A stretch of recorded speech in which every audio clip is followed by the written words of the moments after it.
اب پھر جناب فقہی احکام و مسائل شروع ہو گئے ہیں روزوں کے. یعنی یہ روحانی ایپیکس تھا یہ والی آیت، رمضان کا روحانی مقصد، یعنی ایک اعمال کا ظاہر ہے اور ایک اس کی ہے روحانی چیز. احل لکم لیلۃ الصیام الرفث الی نسائکم، حلال کر دیا اللہ نے رمضان کی راتوں میں تمہارا اپنی بیویوں کے ساتھ تعلق قائم کرنا. ہن لباس لکم، وہ تمہارا لباس ہیں، وانتم لباس لہن، اور تم ان کا لباس ہو. علم اللہ انکم کنتم تختانون انفسکم، اللہ خوب جانتا ہے، اللہ نے یہ چیز جانی، آبزرو کی. یہاں جاننا آبزرو کرنے کے معنوں میں، جانتا تو وہ پہلے سے ہی ہے، اس نے یہ آبزرو کیا. کنتم تختانون انفسکم، کہ تم اپنی جانوں میں خیانت کرتے تھے. فتاب علیکم، تو اس نے تم پر توبہ فرمائی، تمہاری طرف رجوع لے کر آیا. وہ اللہ بھی رجوع لے کے آتا ہے نا، بندہ بھی لے کے آتا ہے. تم پر نظر شفقت فرمائی، نظر کرم فرمائی. فتاب علیکم وعفا عنکم، اور تمہیں معاف کر دیا. فالآن، تو پس اب آؤ، باشروہن، ان کے ساتھ ازدواجی تعلق قائم کرو. وابتغوا ما کتب اللہ لکم، اور پھر جو اللہ نے تمہاری قسمت میں لکھا ہے وہ اللہ سے طلب کرو، یعنی اولاد. اس تعلق کا مقصد اولاد ہے. اس آیت کے کانٹیکسٹ میں صحیح بخاری میں موجود ہے کہ روزہ تو آپ کو پتہ دن کے وقت ہوتا ہے، لیکن صحابہ کرام اجتہاد کرتے تھے کہ وہ رمضان کے پورے مہینے میں وہ یہ سمجھتے تھے کہ ہمیں اب اپنی بیویوں سے الگ ہونا ہے، کیونکہ جب پیٹ کی قربانی دی جا رہی ہے، نیند کی قربانی دی جا رہی ہے، تو وہ سمجھتے تھے یہ بھی ایک قربانی ہے. روزے کی حالت میں تو آئی ہے، ظاہر ہے روزہ تو ٹوٹ جائے گا. تو لیکن رات کے وقت تو روزہ نہیں ہوتا، تو وہ یہ سمجھتے تھے کہ نہیں، رمضان چونکہ ہے ہی قربانی کا مہینہ ہے، تو پھر رات میں بھی ہمیں بیویوں کے قریب نہیں جانا چاہیے. جبکہ بعض صحابہ ایسے تھے وہ کہتے تھے کہ اب تو افطار ہو چکا ہے، تو اب لہٰذا اس کے اوپر وہ حکم تو نہیں ہوگا. دن کے وقت تو ظاہر ہے کہ روزہ ٹوٹ جائے گا، لیکن اب تو وہ حکم نہیں ہوگا. تو وہ اپنی بیویوں کے ساتھ تعلق بھی قائم کرتے تھے، لیکن اندر ان کو گلٹ بھی فیل ہوتا تھا. یہ جو ہے نا، کنتم تختانون انفسکم، تم اندر ہی اندر خیانت سمجھ رہے ہوتے تھے اسے، کہ کہیں غلطی نہ کر رہے ہوں. اور کر رہے اس لیے تھے کہ کوئی واضح حکم بھی نہیں ہے. تو اللہ نے فرمایا کہ واضح حکم بھی نہیں تھا، تم گلٹ بھی فیل کر رہے تھے، لو ہم نے تمہیں ویسے ہی اجازت دے دی ہے اس کی. ٹھیک ہے، تو اللہ تعالیٰ نے یہ بہت بڑی آسانی دی ہے اس امت کے لیے کہ روزے کی ڈیوریشن جو ہے وہ 24 گھنٹے کرنے کی بجائے کر دی دن کے وقت، اور رات کے وقت اس تعلق کی اجازت دے دی. اب ایک اور فقہی مسئلہ ڈسکس ہو رہا ہے ساتھ ہی. وَكُلُوا وَاشْرَبُوا، اور کھاؤ اور پیو، حَتَّى يَتَبَيَّنَ لَكُمُ الْخَيْطُ الْأَبْيَضُ مِنَ الْخَيْطِ الْأَسْوَدِ، یہاں تک کہ جو سفید ڈورا ہے وہ سیاہ ڈورے سے ممتاز ہو جائے، من الفجر، صبح کے وقت.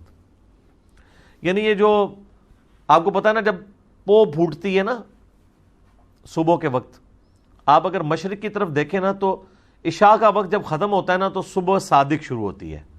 آج کل آلموسٹ ہو رہی ہے وہ 3:50 پہ آلموسٹ، تو 3:50 پہ جو ہے وہ فجر کا وقت داخل ہوتا ہے. تو اگر آپ اونچی جگہ پہ کھڑے ہونا تو آپ کو فجر میں ہلکی سی ایک ٹیوب لائٹ نظر آنا شروع ہوگی، سفیدی جو افق کے اوپر پھیلی ہوگی، اور وہ ایسی ہوگی کہ آپ کو یعنی رات کا جو سیاہ ڈورا ہے اور جو صبح کا وائٹ ڈورا ہے وہ دونوں علیحدہ سے 2 لائنیں نظر آ رہی ہوں گی.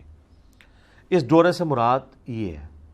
لیکن اب چونکہ یہ ظاہری الفاظ ہیں تو سیدنا عدی ابن حاتم کے بارے میں بخاری مسلم دونوں میں آتا ہے، انہوں نے اپنے سرانے ایک کالا اور سفید دھاگا رکھا ہوا تھا. تو وہ دیکھتے رہتے تھے کہ جب سفید اور کالے کا دونوں کا رنگ علیحدہ علیحدہ نظر آنا شروع ہو گیا نا، بغیر کوئی چیز لائٹ یا کوئی دیا جلائے بغیر، یعنی دن کی روشنی اتنی ہو گئی، تو اس وقت تک وہ کھاتے رہتے تھے. نبی علیہ السلام تک بات پہنچی تو آپ نے فرمایا تیرا تکیہ بہت بڑا ہے جس کے نیچے آسمان کے سیاہ اور سفید ڈورے آ جاتے ہیں. اس سے مراد تو وہ آسمان کے سفید اور سیاہ ڈورے. اب خیر یہ آج کل تو بہت آسان ہے، اب تو وہ 18 ڈگری کا اینگل ہے ایکٹیو لائٹ کا، وہ کیلکولیٹ آپ کر لیں. اور آپ مزے کی بات دیکھیں، صبح صادق سے لے کر سورج نکلنے تک جتنا ٹائم ہوتا ہے نا اس ٹیوب لائٹ کا آہستہ آہستہ روشنی بننے میں، اتنا ہی غروب سے لے کے عشاء تک ہوتا ہے، ریورس ہوتا ہے۔ اسی لیے جو فجر کا ٹائم ہے نا اتنا ہی ٹائم اس دن مغرب کا بھی ہوتا ہے۔ یعنی فجر اگر سپوز 3:54 پہ فجر کا وقت داخل ہو رہا ہے اور آلموسٹ جا کے تقریباً کوئی 5:15 کے قریب طلوع آفتاب ہو رہا ہے، 1 گھنٹہ 20 منٹ یا 25 منٹ، تو مغرب سے عشاء کے درمیان جو وقت ہے نا وہ بھی اس دن اتنا ہی ہوتا ہے، کیونکہ وہ ٹیوب لائٹ ریورس ہو جاتا ہے شام کے وقت۔ تو یہ کہا گیا کہ جب تک وہ ممتاز نہ ہو جائے اس وقت تک تم اس کو سحری کرتے رہو، یہ تو ہو گیا سحری کا وقت۔ ثم اتم الصیام الی اللیل، اس کے بعد اپنے روزے کو مکمل کرو رات ہونے تک۔ اب یہ جو لفظ آیا نا رات، اس کی وجہ سے اہل تشیع کا یہ موقف ہے کہ قرآن تو بالکل واضح کہہ رہا ہے کہ روزہ شام تک نہیں ہے بلکہ رات تک ہے، اس لیے وہ رات ہونے کو انشور کرتے ہیں۔ انشور اتنا ہی کرتے ہیں کہ ہمارے 5-7 منٹ بعد کھول لیتے ہیں، یہ نہیں ہے کہ کچھ 40 منٹ بعد کھولتے ہیں۔ تو اگر وہ رات کا معنی وہی لینا چاہتے ہیں تو رات تو ان کے روزے کی افطاری کے وقت بھی کوئی نہیں ہوئی ہوتی، اگر رات کی صحیح مراد لی جائے، کیونکہ آپ کو پتہ ہے کہ مغرب کی زانوں سے 30-40 منٹ تک آلموسٹ روشنی موجود ہوتی ہے سورج کے شفق کے غائب ہونے کے بعد سے لے کے۔ اس میں میرا یوٹیوب پہ ایک کلپ ہے سنی شیعہ کے افطار کے ٹائم کے اوپر اختلاف، میں نے اس پہ ساری احادیث بیان کی، آلموسٹ آدھے گھنٹے کی وہ ویڈیو ہے، وہ آپ دیکھ لیں۔ بہرحال شیعہ علماء سے بھی جب ڈسکشن ہوئی ہے وہ کہتے ہیں نہیں، اب چونکہ اب ٹائم ٹیبل بن چکے ہیں، اگر ٹائم میں سورج کا غروب ہونا کنفرم ہو گیا ہے نا تو رات شروع ہوگی، کیونکہ اب رات کی ڈیفینیشن کے لیے آپ کو قرآن و حدیث کی ضرورت نہیں ہے، کیونکہ یہ لٹریچر کا مسئلہ ہے۔ یہ ڈکشنری آپ کو بتائے گی کہ رات کس وقت شروع ہوتی ہے۔ قرآن حدیث اب کہہ رہے ہیں نا رات، تو قرآن یہ تو نہیں بتا رہا کہ اتنے ستارے گنے جا سکیں اور اتنے نہ گنے جا سکیں۔ رات مطلب جو عرف عام میں رات مانی جاتی ہے، تو ڈکشنری کہتی ہے کہ غروب آفتاب رات ہے، شام جو ہے عصر اور مغرب کے درمیان کا وقت ہے، آخری 20-25 منٹ۔ ہم ویسے مغرب کو شام کی نماز کہتے ہیں، حالانکہ مغرب رات کی نماز ہے، شام کی نماز نہیں ہے، کیونکہ غروب ہو چکا ہوتا ہے۔ اسی تو آپ دیکھیں نا تراویح ہم ایک دن پہلے پڑھتے ہیں، اور جیسے ہی مغرب کے بعد چاند نظر آتا ہے شوال کا تو اعتکاف والے اٹھ جاتے ہیں مسجد سے، کیونکہ وہ کہتے ہیں اب اگلا دن، یہ تو نہیں کہ رات ہونے کا انتظار کرتے ہیں۔ تو رات سے مراد ہے غروب آفتاب۔ اگلے زمانوں میں ظاہر ہے غروب آفتاب کو انشور کرنا ضروری تھا، یعنی آپ ایسی جگہ پہ رہ رہے ہیں کہ بظاہر کسی پہاڑ کے پیچھے سورج چھپ رہا ہے لیکن وہ سورج ابھی مکمل غروب نہیں ہوا، تو پھر آپ افطار تو نہیں کر سکتے۔ اور یہ بھی یاد رکھیے گا، آپ جس جگہ پہ ہیں نا، اگر آپ کے سامنے سورج آپ کو نظر آ رہا ہے تو وہ آپ گھڑی دیکھ کے روزہ افطار نہیں کر سکتے جب تک وہ غروب نہ ہو جائے۔ اگر وہاں پہ وہ غروب ہوتا ہے تو، میں قطبین کی بات نہیں کر رہا ادھر، مثلا آپ کو پتا ہے یہ جو برج العرب ہے یہ آلموسٹ 1 کلومیٹر اونچا ہے، تو انہوں نے جو بالکل ٹاپ والی ہے نا ان کی گھڑیوں کی ٹائمنگ ڈیفرنٹ دی ہوئی ہے افطاری کی، اس کے اندر 3-4 منٹ کا فرق ہے، کیونکہ جب آپ زمین کی سرفیس سے 1 کلومیٹر اوپر چلے جائیں تو زمین پہ تو سورج غروب ہو چکا ہے، ادھر نہیں ہوا۔ تو انہوں نے باقاعدہ ٹائمنگ دی ہوئی ہوتی ہے کہ اتنی منزل والوں کا افطار اس وقت ہوگا، اتنی والوں کا اس وقت ہوگا، کیونکہ ان کو تو سورج سامنے نظر آ رہا ہے، نیچے والوں نے دیکھ لیا غروب ہو گیا اور واقعی غروب ہو گیا۔ لیکن جب آپ ہائٹ پہ ہوتے ہیں نا تو زمین کی کرویچر کو بھی آپ دیکھ رہے ہوتے ہیں، مثلا یہاں سے مجھے اگر سامنے ایک چیز پڑی ہوئی نظر نہیں آ رہی ہے لیکن میں اگر یوں کر کے دیکھوں تو مجھے نظر آ رہی ہے، تو اب میرے لیے تو وہ سورج غروب نہیں ہوا۔ اسی طریقے سے جو بندہ جہاز میں ٹریول کر رہا ہے، تو جہاز تو آپ کے جو عام جہاز ہیں یہ تقریباً 8 سے 10 کلومیٹر اونچا اڑتے ہیں، تو اس میں تو سورج آپ کو سامنے نظر آ رہا ہے، تو آپ افطار نہیں کر سکتے جب تک کہ وہ اتنا نہ غروب ہو جائے کہ وہ اس ہائٹ سے بھی غروب ہوا نظر آ جائے۔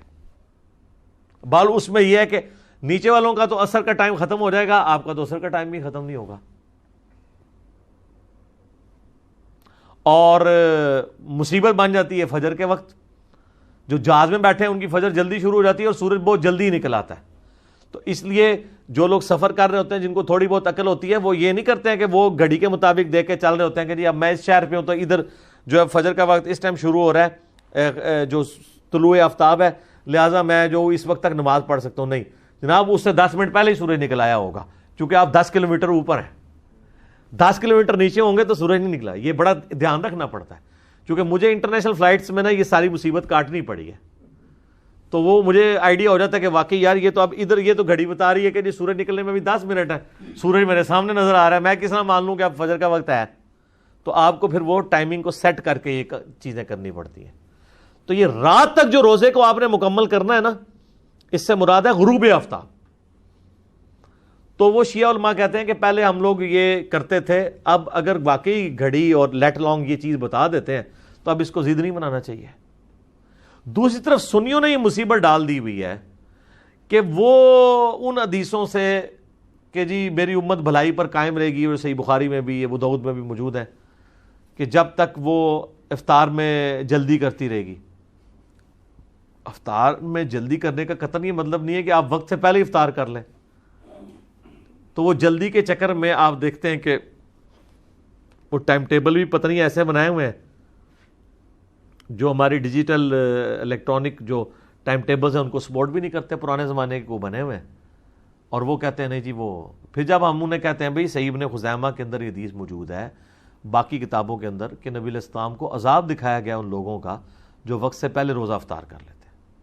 وہ کہتے ہیں جی وہ تو یہودیوں کے بارے میں، یعنی جس طرح ہم بریلویوں کو کہتے ہیں نا کہ یہ قرآن میں جو ہے وہ غیر اللہ کو پکارنے کے بارے میں چیزیں وہ کہتے ہیں تو بتوں کے بارے میں.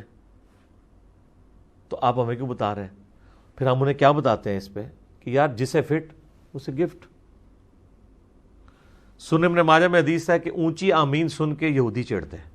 تو اہل حدیث تو یہ انفیوں کے اوپر لگاتے ہیں حدیث، وہ چیختے رہتے ہیں کہ یہ تو یہودیوں کے بارے میں. وہ کہتے ہیں نہیں، بات یہ کہ یہودی چڑھے یا مسلمان چڑھے، چونکہ جرم وہ ایک کر رہا ہے تو ذائق ہے. تو سر اگر اہل حدیث 5 منٹ پہلے روزہ کھولتے ہیں تو اب انہوں نے بریلویوں والے آرگومنٹ کرنے شروع کر دیے کہ جی چونکہ وہ یہودیوں کے بارے میں ہے تو آپ یہودیوں والے کام شروع کر دیں گے. اچھا آپ مجھے یہ بتائیے کہ داڑھی منڈانا ہے کے بارے میں جو ہے کہ یہود و نصارہ کی مخالفت کرو کہ داڑیاں مڑاتے ہیں، تم نہ داڑیاں یعنی مڑاؤ، داڑیاں بڑھاؤ. اب اگر کوئی مسلمان داڑھی مڑاتا ہے تو ہم اسے تو کہیں گے نا یہ یہود و نصارہ والا عمل ہے. وہ یہ تو نہیں آگے سے کہہ سکتا یہ تو یہود و نصارہ کے بارے میں، میرے بارے میں تو ہے ہی نہیں ہے. ہم اسے کیا کہیں گے؟ یہ عمل ان کے والا ہے. ٹھیک ہے، تو یہاں پر بھی روزہ جلدی نہیں افطار ہونا چاہیے. ہمارے جرم شہر کے آپ نقشہ اٹھا کے دیکھ لیں، اب ڈیجیٹل واچ انہوں نے لا کے رکھی ہے، وہ ڈیجیٹل واچ بتا رہی ہے ان کے 5-6 منٹ کی افطاری پہلے ہو رہی ہے. دارالاسلام پبلیکیشن دنیا میں اہل حدیث کا سب سے بڑا ادارہ ہے، ان کے آپ ٹائمنگز دیکھیں، نماز کی، غروب آفتاب کی دیکھیں، ان کی ٹائمنگ سے بھی فرق ہے. تو بہتر یہ ہے کہ آپ گھڑیوں کو اور مسلم پرو کو، اسلام 360 سلاٹ ٹائم، یا سب سے بہتر ہے گوگل میں لکھیں. بعض کا دن کے آپس میں بھی 1-1, 2-2, 3-3 منٹ کے فرق آ جاتے ہیں، وہ اتنے بڑے فرق نہیں ہوتے ہیں. اس میں آپ پھر احتیاط کریں کہ سحری میں آپ اس کو فالو کریں جو سب سے پہلے ختم سحری بتا رہا ہے، اور افطار میں آپ اس کو فالو کریں جو سب سے آخر میں افطار کا ٹائم بتا رہا ہے. میں تو الحمدللہ افطاری میں بھی آلموسٹ 5 منٹ کی احتیاط کرتا ہوں، اور سحری میں بھی. تو یہ جو ہے نا کہ افطار میں جلدی کرنا، مراد یہ ہے کہ کوئی اتنا روزہ لیٹ نہ کر دے کہ وہ 20, 25, 30 منٹ گزر جائیں، وہ ناپسندیدہ ہے. تو اتنا تو کوئی بھی نہیں کر رہا ہوتا. تو یہ شیعہ کے اوپر لگا رہے ہوتے ہیں، یہ لیٹ کر رہے ہوتے ہیں. شیعہ کدھر، ہمارے ٹائمنگ میں آلموسٹ، بلکہ جب سے ہم نے لوگوں کو ایجوکیٹ کیا تو آلموسٹ شیعہ کا سنی کا ٹائم ایک جیسا ہی ہے. سنی کو 2-3 منٹ آگے چلے جائیں تو شیعہ 2-3 منٹ پیچھے آ جائیں، درمیان میں کنسیسز کر لیں تو آلموسٹ ٹائم وہی ہے. یہ میری شیعہ علماء سے باقاعدہ بات ہوئی ہے، میں نے اس ویڈیو میں بھی ریکارڈ کروایا. وَلَا تُبَاشِرُوهُنَّ وَأَنْتُمْ عَاكِفُونَ فِي الْمَسَاجِدِ، اور دیکھو اپنی عورتوں کے ساتھ ازدواجی تعلق نہ قائم کرنا جب تم مسجد میں اعتکاف کر رہے ہو. یعنی اب یہ نہیں تم پلی لے سکتے کہ چونکہ رمضان کی راتوں میں یہ تعلق قائم کرنا جائز ہے تو مسجد میں بھی جائز ہوگا، کیونکہ اس زمانے میں ظاہر ہے کہ مسجدوں میں ہی عورتوں کے خیمے بھی لگتے تھے. تو جب اعتکاف کر رہے ہیں میاں بیوی مسجد کے اندر، تو میاں بیوی اگر ایک خیمے میں مسجد کے اندر اعتکاف کر رہے ہیں، جس طرح آج بھی ارمین میں لوگ اعتکاف جب کرتے ہیں تو اپنی بیویاں ساتھ ہی انہوں نے ٹھہرائی ہوتی ہیں، ٹھیک ہے، کھانا پینا سب کچھ اکٹھا کر رہے ہوتے ہیں، باہر میں یعنی وہ نماز کے لیے علیحدہ کر لیتے ہیں۔ ویسے تو اصول ہونا چاہیے کہ خیمے لگنے چاہیے، جب اگر ایک فیملی کا خیمہ لگے گا، خیمہ ہی سنت ہے نا، بخاری مسلم میں آتا ہے امہات المومنین کے خیمے باقاعدہ لگتے تھے مسجد نبوی کے اندر اعتکاف کے لیے۔ اب اگر ایک بندہ اپنی فیملی کے ساتھ کسی مسجد میں اعتکاف کر رہا ہے تو وہ ایک خیمہ لگائے گا جس میں اپنی پوری فیملی لے کے بیٹھے گا، لیکن اب پاکستان میں یا مسلمان ممالک میں یہ ممکن نہیں رہا، ویڈیو کیمرے کے فتنے کی وجہ سے، سیکیورٹی ایشوز کی وجہ سے، ورنہ سنت طریقہ تو یہی ہے۔ تو وہاں پہ کوئی میاں بیوی مسجد میں اپنا یہ تعلق قائم نہیں کر سکتے، ورنہ اعتکاف ٹوٹ جائے گا۔ یہ نہیں کہہ سکتے کہ دن کے وقت تو روزے کے، رات کو تو اجازت دی ہے، تو اللہ نے جو پیچھے اجازت دی ہوئی تھی نا کہ رات کے وقت اپنی بیویوں کے ساتھ تعلق قائم کر سکتے ہو، اس اجازت کو اس شرط کے ساتھ رکھا ہے کہ مسجد میں اعتکاف کرنے والے کو اجازت نہیں ہے۔ یہ بھی ہو سکتا ہے، آپ کو میں نے بتایا نا بخاری مسلم میں حدیث ہے، نبی علیہ السلام تو اپنی بیوی صفیہ کو گھر تک چھوڑنے آئے تھے۔ آپ کوئی زیادہ سیاڑا بنے ہو کہ جی رات کے وقت تو آپ گھر بھی آ سکتے ہیں، کھانا کھانے کے لیے بھی آ سکتے ہیں، بیوی کو چھوڑنے بھی آ سکتے ہیں، تو باقی کوئی جو ہے وہ کوئی اور حقوق پورے کرنے کے لیے بھی پہنچ جائے، اگر آپ مسجد میں اعتکاف کر رہے ہیں تو اس کام کے لیے آپ اپنے گھر نہیں آ سکتے، ٹھیک ہے جی، نہ مسجد میں یہ کام کر سکتے ہیں۔ تلک حدود اللہ، یہ اللہ کی حدیں ہیں، ولا تقربوها، اور دیکھنا اس کے قریب بھی مت پھٹکنا۔ لوگ تو کہتے ہیں یار وہ اللہ تعالیٰ اتنی باریکی نہیں دیکھتا، تو اللہ تو کہہ رہا ہے قریب بھی نہیں آنا اس کے، اللہ باریک بین ہے، یہ ذہن میں رکھیے گا۔ کذالک یبین اللہ آیاتہ للناس، بالکل اس طریقے سے اللہ تعالیٰ اپنی آیات کھول کھول کر بیان کرتا ہے لوگوں کے لیے، لعلہم یتقون، تاکہ لوگ تقوی کی روش اختیار کریں۔